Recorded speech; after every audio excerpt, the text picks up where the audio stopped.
Exercice difficile qui m'est demandé aujourd'hui de faire la synthèse des travaux d'une journée entière avec plus de 25 intervenants et de les croiser avec les éléments d'une vie plus personnelle, celle de maire que j'ai exercée pendant 25 ans, de parlementaire pendant 19 ans et d'actuel président du Comité national de l'eau. Je voudrais d'abord évoquer les assises de l'eau qui se sont déroulées en France pour le petit cycle de l'eau, première phase, premier semestre 2018, et pour le grand cycle de l'eau, deuxième phase, premier semestre 2019. Tout le monde est d'accord, tous les intervenants l'ont dit, qu'il fallait considérer l'eau dans son cycle entier, petit cycle et grand cycle. Pour des raisons pratiques et d'organisation, le processus a été coupé en deux phases. Néanmoins, il était important d'examiner l'eau dans tout son continuum, et c'est ainsi que, de cette façon-là, que tous les intervenants l'ont pris en compte dans leurs interventions. La première phase des assises de l'eau était consacrée donc au renouvellement des canalisations, aux investissements des collectivités locales, aux usines de traitement d'eau potable et au suivi du sujet de l'assainissement. Ils ont débouché sur la possibilité pour les collectivités d'avoir recours aux aquaprêts, des prêts de très long terme, 60 ans, qui colle avec la réalité de la durée des investissements.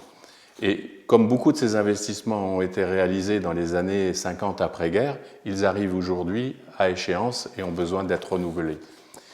La seconde phase des assises de l'eau, consacrée au grand cycle, a travaillé sur 4 groupes. Partage de l'eau, gestion quantitative, protection de l'eau, gestion qualitative, solutions fondées sur la nature, mais aussi économie d'eau, parce que chacun a bien conscience, et c'est vrai dans tous les pays, que la ressource est rare, que la pression sur la ressource est de plus en plus forte et qu'il va falloir pousser ces économies.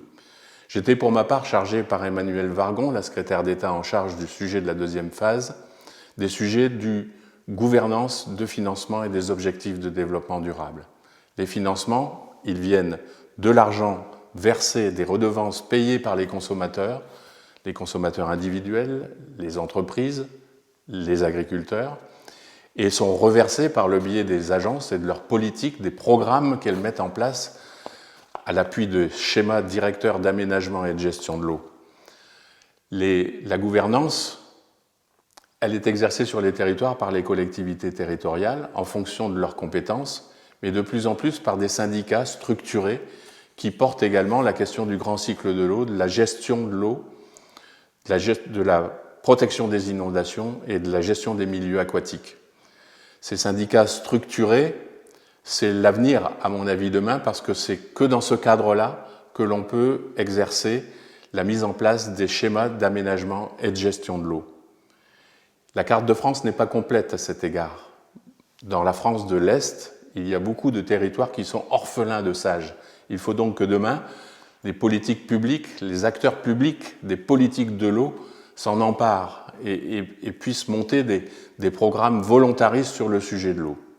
On voit bien, et c'est apparu très clairement à travers toutes les interventions des différents intervenants européens, que le sujet de la ressource et de la rareté de la ressource pèse maintenant, et qu'il va falloir partager encore plus la ressource qu'aujourd'hui.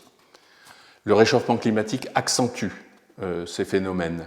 Par ses excès, par ses manques, l'eau est le marqueur du dérèglement climatique. Les excès sont les inondations, les intempéries violentes, décalées dans le temps par rapport aux périodes où on a l'habitude de les vivre, et leur fréquence qui change et qui augmente. Les manques, c'est les sécheresses, les canicules. Je préside le comité de suivi et d'anticipation hydrologique, qui est dans le cadre du CNE, du Comité national de l'eau. Et très clairement, nous voyons à travers les données du BRGM, du CNRS, de Météo France, et à travers les observations de l'Office français de la biodiversité, de Voies navigables de France ou d'Électricité de France, nous voyons bien que la ressource en eau subit beaucoup de pression. Ça a été particulièrement vrai dans les 3 années qui viennent de passer. Mais tous les pays européens l'ont constaté. Excès ou manque, c'est souvent partagé et partout. Il y a donc demain une gouvernance nouvelle, partagée, à pousser sur le territoire national, mais ces échanges d'expériences vécus dans le colloque Europa nous ont permis aussi de dire que l'eau est un élément qui qui doit permettre de donner de la transversalité à toutes les politiques publiques, à l'urbanisme, à l'agriculture. Il faut changer de paradigme. Je pense que c'est un constat qui a été largement partagé dans cette belle journée organisée par l'association Europa, et que le sujet de l'eau n'a pas fini de venir dans nos ordres du jour, parce que la pression sur la ressource est là, et que la nécessité de la considérer certes comme bien commun, mais de son indispensable caractère de présence à être là dans nos vies, nous l'impose.